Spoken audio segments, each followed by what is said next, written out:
오늘 우리가 읽은 이 누가복음 6장에 이를 때까지 예수님께서 병을 고치시고 귀신을 내어 쫓으시고 많은 일들을 하셨습니다마는 그들에게 어떤 말씀을 주셨는지에 대해서는 기록을 하지 않았습니다. 그런데 오늘 본문에서는 이후에 한 30절에 걸쳐서 예수님께서 그 사람들에게 어떤 말씀을 하셨는지를 자세히 기록을 해놓고 있습니다. 그래서 우리는 이 누가복음 6장 20절 이후의 말씀을 평지복음 또는 평지설교 이렇게 부릅니다. 그러니까 우리가 마태복음 5장, 6장, 7장을 산상수훈이라고 이야기를 하는 것처럼 여기는 산에서 내려와서 평지에서 말씀을 하셨다라고 해서 이제 평지복음 또는 평지설교 이렇게 이야기를 하는 거죠. 아주 비슷한 점이 많이 있습니다. 산상수훈이나 오늘 여기 나오는 이 평지복음이나 모두 다 복에 관해서 먼저 시작을 합니다. 산상수훈은 8가지 복에 대해서 말씀을 하셨다면 누가복음에서는 4가지 복과 4가지 저주에 대해서, 화에 대해서 말씀을 하셨고, 또 제일 끝에 가면 하나님의 말씀 앞에 순종하는 것에 대해서 언급을 하면서 지혜로운 건축자와 어리석은 건축자에 대한 언급으로 이 설교를 마치고 있다는 점에서는 아주 동일합니다.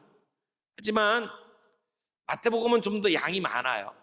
그래서 예수님께서 가르치셨던 말씀을 한 곳에 모아놓은 것 같은 느낌이 드는 것이 마태복음의 산상수훈이라고 한다면, 누가복음에는 예수님의 설교를 곳곳에 분산시켜서 배치해 놓았습니다. 그래서 오늘 우리가 읽은 이 6장에도 설교가 나오고 그 뒤에 11장에도 설교가 나오고 또 12장, 또 14장, 그리고 16장에도 조금씩 이 설교가 나뉘어져 있는 것을 보게 됩니다. 오늘 예수님은 제자들을 데리고 평지로 내려오셨습니다. 그리고는 예수님을 만나기 위해서 온 사람들에게 먼저 예수님은 참된 복이 무엇인지를 설명을 합니다. 20절에서 23절까지의 말씀 다시 한번 읽겠습니다. 보십시오. 예수님이 말씀하시는 4가지 복이 무엇인지를 한번 손으로 꼽아가면서 한번 보시기를 바랍니다. 예수께서 눈을 들어 제자들을 보시고 이르시되, 첫 번째, 너희 가난한 자는 복이 있나니 하나님의 나라가 너희 것이며, 두 번째, 지금 줄인 자는 복이 있나니 너희가 배부름을 얻을 것이며, 세 번째, 지금 우는 자는 복이 있나니 너희가 웃을 것이며, 네 번째, 인자로 말미암아 사람들이 너희를 미워하고 멀리하고 욕하고 너희의 이름을 악하다 하여 버릴 때에는 너희에게 복이 있도다. 그날에 기뻐하고 뛰놀라. 하늘에서 너희 상이 큼이라. 그들의 조상들이 선지자들에게 이와 같이 하였느니라. 여러분, 정말 뭐가 복입니까? 정말 잘 사는 게 뭡니까? 누가 선한 사람입니까? 여기 예수님이 말씀하시는 복을 보세요. 근데 우리가 꺼리는 것들이 이래요.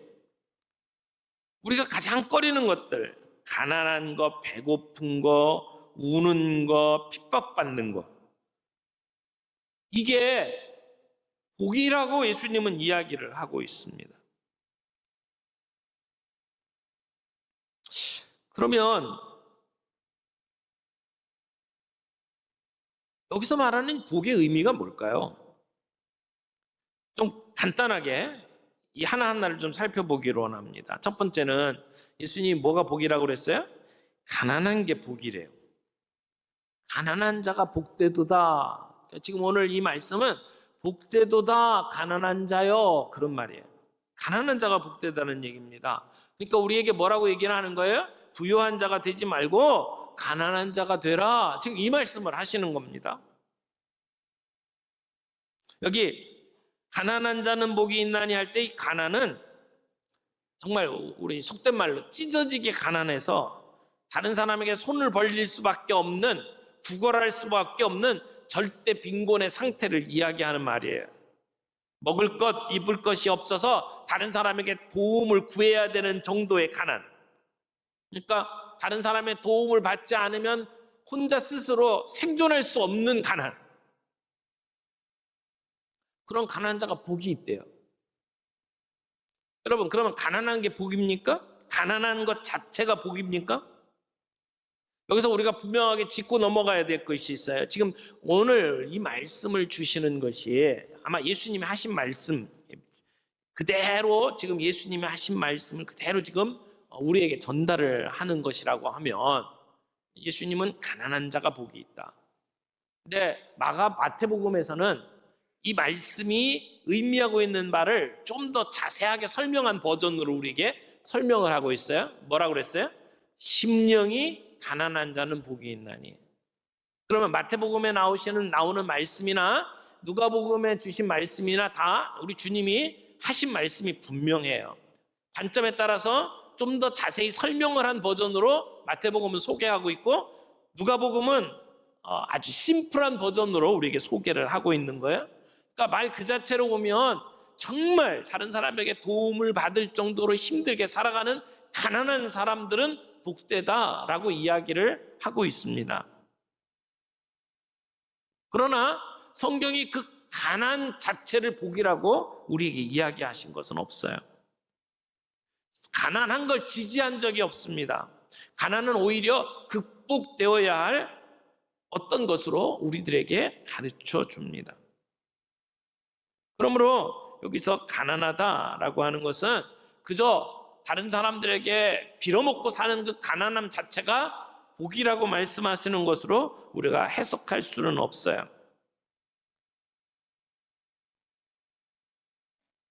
그렇다면 이 말씀은 무슨 말일까요? 이 말씀을 그냥 액면 그대로 받아들이는 사람들이 종종 있어요.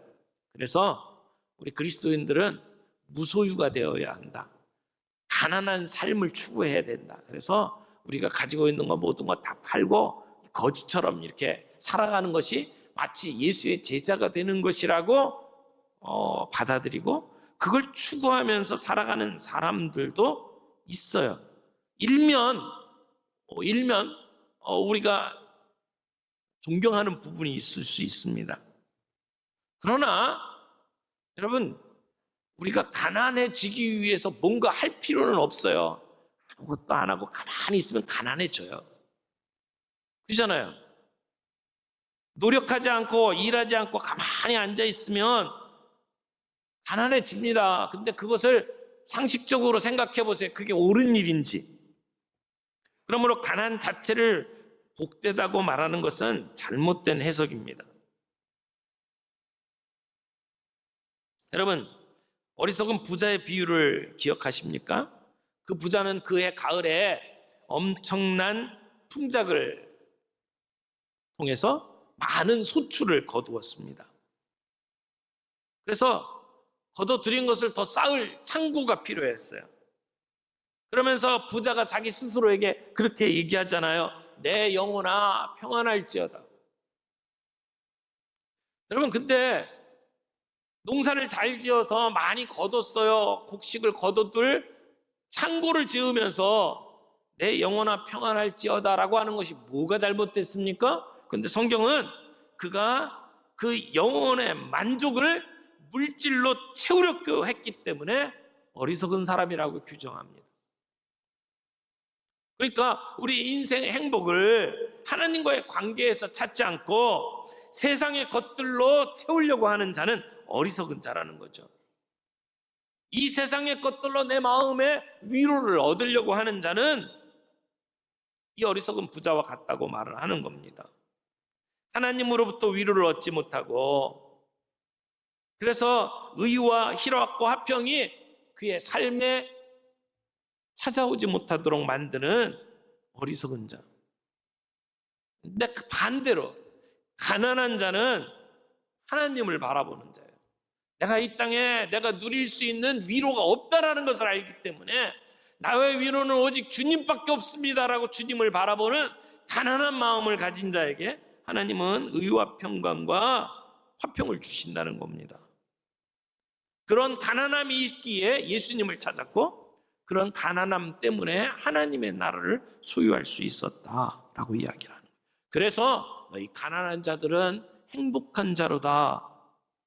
너의 가난함 때문에 비록 이 땅에서 울고 있지만 그러나 정말 진정으로 살펴보면 너희는 행복한 자다라고 이야기를 하는 겁니다. 가난하지만 그들이 행복한 것은 그들에게 예수님이 있기 때문이라는 거예요. 여러분, 내가 누릴 거 다 누리고 내가 가질 거 다 가진 사람은 예수님을 의지하기가 쉽지 않아요. 내가 부족하기 때문에 거기서부터 출발해서 하나님을 의지하고 예수님을 찾게 되기 때문에 그런 자는 행복하다고 이야기를 하는 겁니다. 여러분, 우리 복음이 뭡니까? 복음의 가장 핵심은 내가 나를 생각했던 것보다 내가 더 문제가 많다는 거예요. 죄인이라는 거예요. 내가 더 허물이 많은 존재라고 하는 것을 깨닫는 것에서부터 복음이 시작됩니다. 나 그래도 괜찮은 놈이야 라고 생각하면 예수님이 필요 없어요. 거기에 복음이 들어갈 자리가 없어요. 내가 생각했던 것보다 나는 형편없는 존재고 허물 많은 죄인이라는 것을 고백하는 순간 거기에 예수님이 필요한 거죠. 십자가의 구원이 필요한 거죠. 주님 아니면 난 가치가 없습니다 라고 고백하는 자, 가난한 자들에게 천국이 임한다고 이야기를 하는 겁니다. 가난한 자는 복이 있나니. 두 번째, 줄인 자가 복되다고 이야기를 합니다. 줄인 자가 복되대요. 여러분, 배부른 자가 되지 말고 줄인 자가 되라고 하는 얘기입니다. 이 얘기는 뭡니까? 세상의 것들로 배부른 자는 화가 임하고 내 심령이 줄인 자는 복이 있다, 이런 말씀이에요.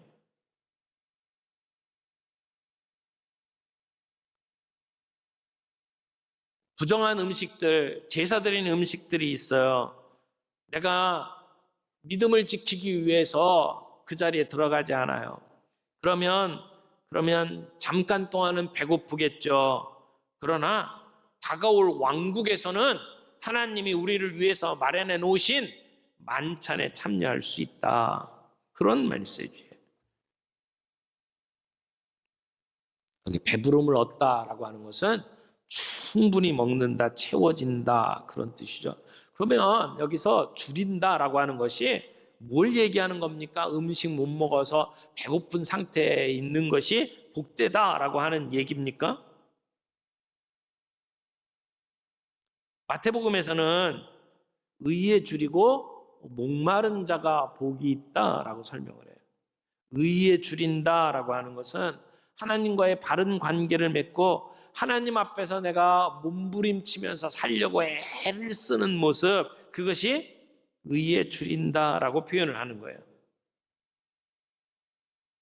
의에 줄인 사람들은 이 세상의 가치관대로 살지 않습니다. 하나님의 말씀을 쫓아서 하나님이 원하시는 의를 이루면서 살아가기를 원하는 사람들입니다. 이런 사람들은요, 목말라요. 내 영혼이 목말라요. 주님이 통치하시는 그 나라를 보기 위해서 내 영혼이 목말라요. 하나님의 뜻대로 우리의 세상이 이루어지기를 바라는 마음 때문에 목말라요. 이런 자들에게 하나님은 영적인 배부름을 주신다라고 하는 거죠.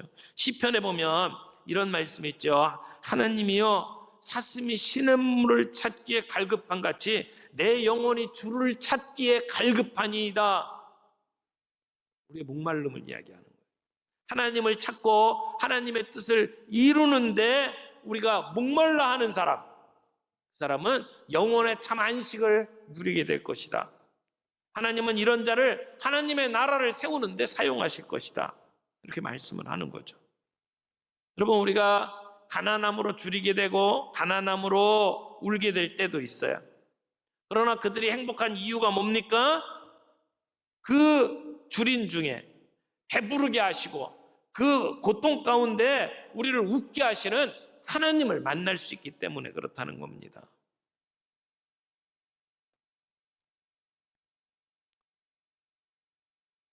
오늘 줄인 자에게 복이 있다. 말씀을 합니다.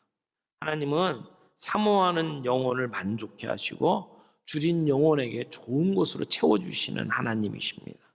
너희 목마른 자들아 물로 나오라. 돈 없는 자도 와라. 너희는 와서 사 먹되 돈 없이 값 없이 와서 포도주와 젖을 사라. 여러분, 우리가 이런 목마른 마음을 가지고 예배에 나오는 것이 필요합니다. 그런 마음, 사모하는 마음을 가지고 우리가 예배에 나오면 하나님은 우리에게 만족해 하시는 은혜를 베풀어 주신다라고 말씀을 하는 겁니다. 세 번째, 지금 우는 자는 복되도다라고 말하죠. 그러니까 웃는 자가 되지 말고 우는 자가 되라고 이야기를 하는 겁니다. 여러분, 이 세상은 죄에 대한 심판으로 허무한데 굴복했어요. 그래서 간절히 구원을 기다리고 있습니다. 그래서 세상이 탄식하는 것처럼 우리 믿는 자들은 이 세상을 보면서 탄식합니다. 하나님의 의를 위해서 눈물을 흘리는 것, 하나님은 높이 사십니다. 실제로 하나님은 그들의 눈물을 장차 하나님의 선을 풍성히 거둬들일 씨앗으로 보셨습니다. 오늘 우리들의 시대는 눈물이 메마른 시대라고 이야기를 합니다. 자신의 죄를 인해서도 애통하지 아니하고 또 이 세상을 인해서도 울지 않는 세상. 그런데 하나님의 은혜를 아는 사람은 애통함이 있습니다. 이 죄악된 세상을 보고 울지 않을 수가 없어요. 나 자신을 보면서도 울지 않을 수가 없어요. 우리 주변에 은혜를 소홀히 여기는 사람들을 보며 울지 않을 수가 없어요. 눈물의 선지자 에레미야는 그 시대의 모습을 보면서 울었습니다. 오늘 우리의 시대도 마찬가지라고 생각을 합니다. 그런데 이렇게 시대를 보며 나 자신의 모습을 보며 우는 자들은 복되도다. 왜? 그런 자들에게 웃게 해주실 거라고 약속을 해요. 기쁨을 주신다고 약속을 하셨어요. 울며 씨를 뿌리는 자에게는 기쁨으로 단을 거두게 하신다라고 말씀을 하시는 거죠. 우는 자가 복되도다. 네 번째, 예수님으로 인해서 핍박받는 자가 복되다라고 이야기를 합니다. 예수님을 인해서 핍박받는 자, 모든 사람들에게 칭찬받는 자가 되지 말고 예수님 때문에 핍박받는 자가 되라는 거예요. 핍박받는 자의 모습을 네 가지 동사로 설명을 합니다. 여기 22절에 보면 너희를 미워하고 멀리하고 욕하고 그리고 너희 이름을 악하다 하여 버릴 때, 이걸 핍박이라고 표현할 수 있죠. 근데 무엇 때문에 핍박받아요? 인자로 말미암아. 여기가 예수님 때문에, 내가 잘못한 것 때문에 욕먹는 건 그건 당연한 거예요. 인과응보라고 그러죠. 그걸 갖고 핍박받는다고 얘기하면 안 돼요. 근데 여기서는 누구 때문에? 예수님 때문에. 예수님 때문에 핍박받는 자, 예수님 때문에 왕따 당하는 자, 예수님 때문에 욕먹는 자. 여러분, 예수님과 함께 살아가는 우리의 모습, 제자들이죠. 우리 제자로 살아가려면 세상과 다를 수밖에 없어요. 다르면 충돌합니다. 나하고 다르게 살아가는 사람들에 대해서 사람들이 가만히 두지 않습니다. 비난합니다. 내가 이 세상을 사는데 아무런 비난도 받지 않고 사람들하고 잘 지낸다. 그건 내가 예수의 제자로 살지 않고 있다는 증거일지도 몰라요. 전혀 차이가 없으면 사람들은 문제 삼지 않습니다. 예수님의 제자로 살아가면 세상 사람들하고 가치관에 충돌이 있게 마련이에요. 인자로 말미암아 예수님 때문에 이 세상에서 미움받고 사회에서 배척당하고 욕먹고 때로는 우리의 명예가 훼손당합니다. 주님은 우리에게 그렇다고 단언하시는 거예요. 나를 따라오면 이런 일을 만날 거다라고 얘기해요. 그런데 그게 복이 있다. 그래서 이 네 가지 복과 네 가지 화는 이 대조예요. 가난한 사람과 부유한 사람들을 대조시키고 굶주리는 사람들, 배부른 사람들, 울고 있는 사람, 웃고 있는 사람, 그리고 미워하고 배척당하는 사람, 많은 사람들에게 칭찬받는 사람, 이렇게 대조를 시키면서 이런 사람들에게는 복이 있고 이런 사람에게는 화가 있다고 이야기를 합니다. 이것을 통해서 우리가 분명하게 기억할 수 있는 것은 오늘 예수님이 말씀하시는 이 복은 이 땅에서 우리들이 추구하는 복과는 전혀 다른 것이라는 겁니다. 이 땅에서는 가난하고 굶주리고 울고 미움받는 것을 절대 복이라고 말하지 않습니다. 하지만 예수님은 그런 자들이 복되다고 이야기를 하고, 반대로 이 땅에서 추구하는 것, 부유하고 배부르고 웃고 모든 사람에게 칭찬받는 것은, 그것을 누리는 사람들은, 이 땅에서 누리는 사람들은 화가 임할 것이다 라고 이야기를 하는 거죠. 이 이야기에 해석을 하는데 중요한 힌트가 있습니다. 그래서 하나님의 나라라는 것입니다. 하나님의 나라가 이 땅에 임한다. 하나님의 나라는 이 세상과는 다르다. 어떻게 보면은요, 하나님의 나라는 이 세상과 거꾸로 가는 세상이다, 이런 얘기예요. 영어 표현 중에 이런 얘기가 있어요. 업사이드 다운, 뒤집어지는, 업사이드 다운.